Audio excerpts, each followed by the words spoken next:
Olá pessoal, eu sou a professora Bruna Pati, professora de Biologia e Ciências e youtuber, e estamos aqui para mais um vídeo. O tema do vídeo de hoje é do primeiro microscópio à descoberta da célula. A ciência tem história. É um vídeo um pouquinho diferente, eu vou explicar para vocês melhor como será. Mas antes eu vou dar para vocês aquele mesmo recadinho de sempre. Deixe seu like no vídeo, se inscreva no canal e ative o sininho. Me ajude a levar esse conhecimento para o maior número de pessoas possível.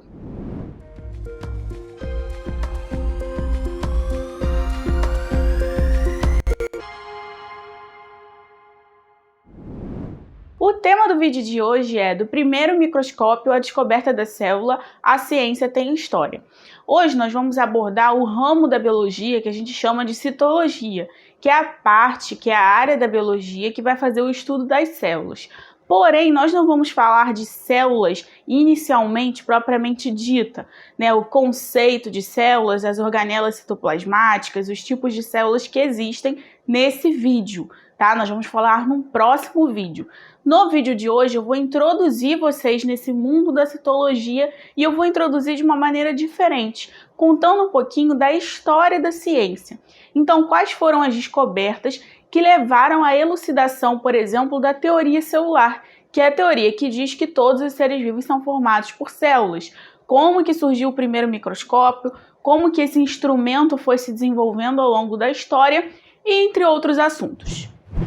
O primeiro microscópio, para quem não sabe, o microscópio é um instrumento, um aparato tecnológico que foi criado para que a gente consiga visualizar células, objetos, substâncias que a gente não consegue visualizar a olho nu, ou seja, sem o auxílio, sem a ajuda desse microscópio, porque essas substâncias são tão pequenas que o nosso olho humano não é capaz de captar. O primeiro microscópio foi criado no século XVI pelos holandeses da família Janssen, o Hans Janssen e o Zacarias, que era filho do Janssen. E olha que interessante, eles não eram cientistas. Os Janssen eram fabricantes de óculos e, por mexer muito com lentes, acabaram criando, meio que sem querer, o primeiro microscópio.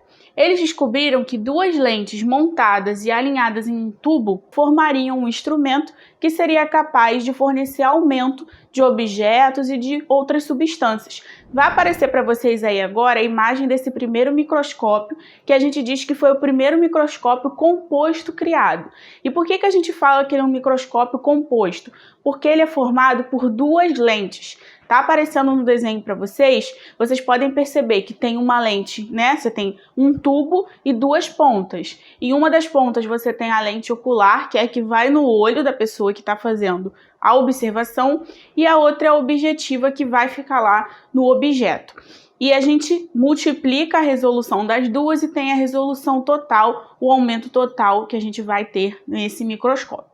A partir desse momento estavam lançadas as bases para começar-se a área da citologia na biologia, ou seja, o estudo das células. A descoberta das células só veio acontecer mais tarde, mas é uma das bases principais fundadoras da biologia moderna. Sem o conceito de célula, a gente não tinha algo que unificasse todos os seres vivos.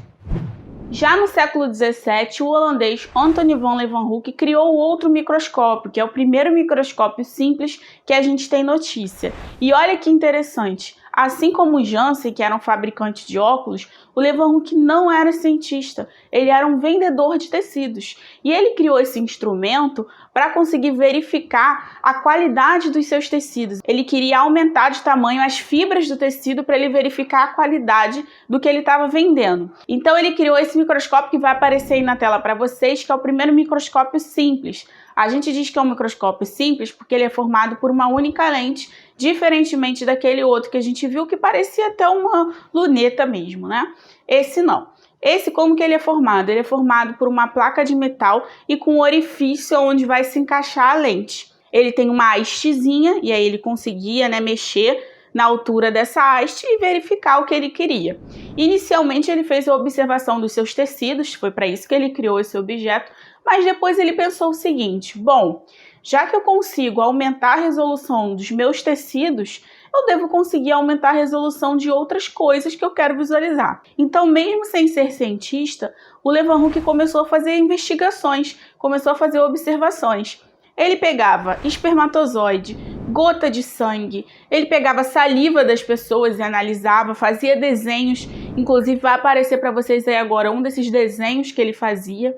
Em uma dessas investigações, ele coletou água de um lago perto da casa dele. E olha que interessante, o Leeuwenhoek, sem ser cientista, fez a descoberta dos primeiros micro-organismos que ele conseguiu observar no seu microscópio. Ele dizia o seguinte, que nem mesmo 100 daqueles bichos, né, que ele chamava assim naquela época, enfileirados juntos, conseguiriam ter o tamanho de um grão de areia de tão pequenos que eram. O Robert Hooke, ainda nesse mesmo século, construiu o seu próprio microscópio. Ele era um inglês e ele sim cientista, diferente desses outros dois homens que eu falei para vocês. Só que ele construiu esse microscópio baseando-se nos experimentos e descobertas nas instruções do Janssen. Então o microscópio do Hooke já era um microscópio composto, diferentemente do Leeuwenhoek, que era um microscópio simples. Vai aparecer para vocês aí na tela o microscópio do Hooke. É um microscópio composto. Observa que ele tem duas lentes, uma ocular, segue o mesmo princípio que a gente coloca no olho e a objetiva que vai no objeto, na amostra que está sendo observada. É importante destacar que todos esses microscópios precisavam de uma fonte de luz que atravessasse o objeto para que a gente conseguisse visualizar a amostra. Então os outros, o Janssen e o Leeuwenhoek, eles colocavam esse microscópio contra uma fonte de luz. Já o Hooke, ele fazia com uma vela, como está aparecendo aí no desenho para vocês do protótipo desse microscópio. Com esse microscópio composto, o Hooke fazia diversas observações. Em uma dessas observações, ele pegou cortiça, que é um tecido morto que é produzido na casca de certas árvores, e foi observar no microscópio. Está aparecendo para vocês aí o desenho do que ele observou. Ele achou que esse material poroso e até mesmo a estrutura desse material que ele conseguiu fazer a observação no microscópio se parecia muito com favos de mel. Tá aparecendo também para vocês verem a semelhança entre essas estruturas. Os compartimentos sextavados dos favos de mel, que tem 6 lados, eram chamados de celulae. Então ele comparou cada um desses compartimentos do que ele conseguiu observar na cortiça das árvores e chamou de pequenas celas, dando o nome de células. E estava aí, nesse momento, sendo feita a descoberta das células. Apesar de depois a gente saber que o Hooke observou não eram as células propriamente ditas, e sim parede celular das células vegetais que persistem mesmo após a morte da planta. Mas não importa, naquele momento a gente descobriu, cunhou-se o termo célula. Como vocês podem perceber, ao longo do século XVI e XVII, diversas pessoas, algumas nem cientistas, construíram os primeiros microscópios e fizeram as suas primeiras observações. Apesar dessas descobertas terem sido feitas ao longo dos séculos XVI e XVII, somente cerca de 200 anos depois disso que se avançou no estudo da citologia. Por quê? Não basta a gente ter um instrumento se a gente não tem técnicas de observação desses instrumentos. E essas técnicas só começaram a ser melhor trabalhadas ao longo do século XIX, com outros cientistas que utilizaram a base desses que vieram antes e, portanto, foram extremamente importantes. Mas esses cientistas do século XIX criaram técnicas de observação que possibilitaram detalhar melhor a estrutura da célula. O Schleiden, por exemplo, era um advogado que largou tudo para estudar botânica. E fazendo a observação das plantas, ele formulou o conceito de que as plantas eram formadas por células e que essas células viriam de outras pré-existentes. Até aquele momento, a gente não tinha esse conceito formulado por nenhum cientista. O Schwann, que era um outro cientista, na verdade ele era um médico, mas ele era muito interessado em fisiologia animal, principalmente as células nervosas e musculares, ele fazia muita observação desse tipo de célula. Quando Schwann entrou em contato com Schleiden, os dois começaram a fazer a observação do núcleo das células conjuntamente e chegaram à conclusão de que o núcleo dessas células era muito parecido. Isso foi de vital importância porque até aquele momento a zoologia, que é o estudo dos animais, e a botânica, que é o estudo das plantas, eram áreas completamente diferentes. Esses estudos e essas conversas entre eles foram responsáveis pelo começo da unificação da zoologia e a botânica em uma mesma base, que futuramente a gente chamaria de biologia. Alguns anos depois, ainda nesse mesmo século, o Rudolf Virchow, que era um outro cientista, formulou a seguinte teoria: a doença e a vida acontece no nível da célula, e toda célula é resultado de outra pré-existente. Inclusive, o Virchow utilizou isso para criar a famosa frase que ficou conhecida no meio científico: toda célula vem de outra célula, e todo ser vivo é formado por célula. Essa frase resume a teoria celular. A teoria celular, só reformulando, ela diz que todos os seres são formados por células, seja uma planta, um protozoário, um fungo, um animal, não importa. Até mesmo uma bactéria é formada por célula. A única exceção a essa teoria são os vírus. Os vírus, como a gente já viu em outro vídeo, são parasitas intracelulares obrigatórios. Isso significa que, para eles terem alguma atividade vital de reprodução, passar seu material genético adiante, sofrer evolução, eles precisam estar dentro de um outro ser, de uma outra célula. Caso eles estejam fora de um outro ser ou de uma outra célula, eles ficam meio que cristalizados, como uma partícula suspensa, sem nenhuma atividade. Então, os cientistas dizem que eles estão no limiar entre o vivo e o não vivo. Como eu disse anteriormente, não basta a gente ter um microscópio, não basta a gente ter qualquer instrumento, a gente tem que saber utilizar. Além disso, essa aula é importante para a gente visualizar como que a ciência muda ao longo do tempo e como os conhecimentos científicos andam alinhados com os aparatos tecnológicos. Se não tiver um aparato tecnológico que faça com que a gente visualize determinada estrutura, por exemplo, a gente não vai conseguir chegar à elucidação do conhecimento científico. Então, pensando nisso, eu vou falar um pouquinho para vocês agora como que a gente faz uma observação no microscópio. A gente precisa preparar o que a gente chama de amostra, que é o que vai ser observado. No microscópio de luz, que eu vou mostrar para vocês uma foto daqui a pouco da estrutura dele, o microscópio de luz ele utiliza a luz para atravessar um objeto. Então, a gente precisa preparar essa amostra antes. Essa amostra ela pode ser de um ser ainda vivo ou de um ser que já morreu. Quando a gente faz a análise da amostra viva, a gente fala que está fazendo um exame a fresco. Qual é o problema disso? O problema é que, em natura, as células geralmente não têm cor. Então, a gente precisa colocar um corante para poder visualizar melhor as estruturas. Só que quando a gente coloca um corante, geralmente os seres morrem. E aí, eles morrem sem preservar nenhuma das suas propriedades. Então, a gente precisa fazer a preparação desse material antes. Essa preparação consiste em duas etapas, a fixação e a coloração. Na fixação, a gente acaba matando a célula através da aplicação de um líquido fixador, que pode ser um álcool, um formol, ácido acético, entre outros líquidos. O objetivo é fazer a preservação das propriedades daquela célula que a gente quer observar, para que a gente não mate ela na hora do corante. Tem que matar antes, para ela ficar fixada. E a segunda etapa é a coloração. Existem diversos corantes disponíveis no mercado. Cada corante vai ter afinidade com uma estrutura celular específica. Então, o pesquisador, o cientista, ele precisa saber o objetivo dele ao analisar aquela amostra, qual é a estrutura que ele quer observar e escolher o corante específico.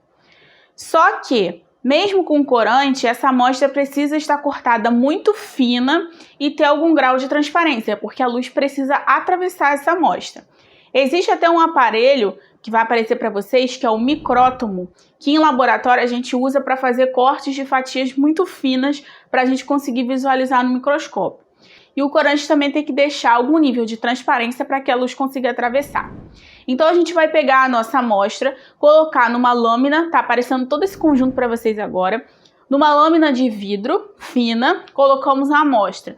Se é uma gota de sangue, uma amostra líquida, ela vai se espalhar pela lâmina. Se for um sólido, ele vai ser amassado quando a gente colocar a lamínula em cima. A lamínula é uma lâmina um pouquinho mais fina e mais frágil que a gente coloca para fazer a fixação dessa amostra. Depois, esse conjunto vai ser todo levado para o microscópio e vai formar imagens como essa que estão aparecendo para vocês aí agora. Com a descoberta do microscópio, foram possibilitadas novas descobertas das estruturas celulares. A ultraestrutura interna da célula só foi possível de ser visualizada com a invenção do outro microscópio, que é o microscópio eletrônico. No microscópio de luz, a gente tem algumas limitações, visto que a sua resolução máxima, seu aumento máximo, é de 1.500 vezes. Então, algumas descobertas que foram feitas a partir da observação do microscópio de luz foram a descoberta da membrana plasmática. Os cientistas começaram a observar as células e aí fazendo todo aquele processo de coloração das células. Depois disso, eles observaram, coraram, eles limparam a célula e perceberam que dentro da célula ficava um espaço ainda corado e ao redor ficava todo limpo e transparente. Então eles inferiram a partir dessa observação que existiria uma estrutura que limitaria a célula e todo o conteúdo celular. A essa estrutura eles chamaram de membrana celular ou membrana plasmática. A composição dessa membrana só foi possível de ser elucidada com a invenção do microscópio eletrônico. Uma outra descoberta foi das estruturas celulares, que descobriu-se que existem várias organelas citoplasmáticas dentro da célula, que são estruturas que vão ter diversas funções, como respiração, digestão, entre outras. Descobriu-se nessa época que toda célula viva é formada por um líquido viscoso, que eles chamaram inicialmente de citoplasma, hoje a gente chama de citossol, mas naquela época era o citoplasma, e que essa consistência pode variar de célula para célula, inclusive da mesma célula em diferentes momentos. Além disso, descobriu-se o núcleo. Então, a partir desse momento, os cientistas inferiram que toda célula viva seria formada por 3 partes: citoplasma, membrana e núcleo. Depois descobriu-se que não necessariamente é sempre assim. Existem células que não vão ter núcleo, por exemplo, mas foi o que eles concluíram naquele momento. O microscópio de luz, que é esse que está aparecendo para vocês agora, ele vai possibilitar que a gente faça a observação das amostras por conta do atravessamento da luz no objeto. Para isso, a amostra tem que estar fina e corada. Eu coloquei uma figura para vocês com o nome das partes do microscópio. Eu não vou falar de todas, eu vou falar rapidamente das principais. Então, a gente tem o pé do microscópio, que é essa região que fica embaixo, e o braço. É assim que a gente deve carregar um microscópio, se a gente vai usar na escola, na universidade, por aí vai. Além disso, nós vamos ter a bandeja, que é onde a gente vai colocar a amostra para ser analisada, as lentes, a ocular, que vai no nosso olho e possibilita um aumento aí de 5 a 20 vezes, e a objetiva, que vai no objeto a ser analisado, na amostra, que possibilita um aumento. As que estão no mercado tem de 4 vezes, 10, 20 e até mesmo 100 vezes. A resolução total do microscópio, a gente vai fazer a multiplicação da objetiva com a ocular. Lembrando, o microscópio de luz, um aumento total máximo geralmente é em torno de 1.500 vezes. Além disso, a gente vai ter o que a gente chama de condensador. O condensador, que é uma lente que concentra os feixes de luz antes dele atravessar o objeto para que tenha uma maior intensidade, e o diafragma, que regula essa passagem de luz. Então, com todo esse conjunto aí, a gente vai conseguir fazer a observação do nosso objeto. O microscópio eletrônico, que é esse que está aparecendo para vocês aí, é um microscópio um pouquinho maior. Geralmente ele não tem nem em universidade, ele vai ter mais em centros de pesquisa, institutos que necessitam realmente dele, porque ele é um microscópio mais caro e que ocupa um maior espaço. E existem 2 tipos de microscópio eletrônico, de transmissão e de varredura. O princípio dos 2 é o mesmo. Ao invés de utilizar feixes de luz para atravessar o objeto, eles vão utilizar feixes de elétrons. O microscópio de transmissão, que é o que atravessa a amostra com feixes de elétrons, ele não forma imagens tridimensionais. Vão formar imagens como essa que vocês estão vendo aí, que podem ser coloridas na tela. Já o microscópio de varredura, ele vai conseguir formar imagens tridimensionais. Esse microscópio de varredura, ele vai varrer a superfície desses objetos. O objeto, a amostra, ela precisa ser tratada com um metal para conseguir captar através desse microscópio e aparecer numa tela. Novamente, essa imagem também pode ser colorida. Então, gente, é isso. Finalizamos por aqui. Espero que vocês tenham gostado dessa viagem histórica através da construção do conhecimento das células. E em vídeos próximos a gente vai abordar especificamente o conteúdo da citologia. Antes da gente finalizar, eu queria pedir para vocês aqueles recadinhos de sempre. Deixe seu like no vídeo, se inscreva no canal e ative o sininho. Me ajude a contribuir para a democratização do ensino de ciências. Até a próxima, gente!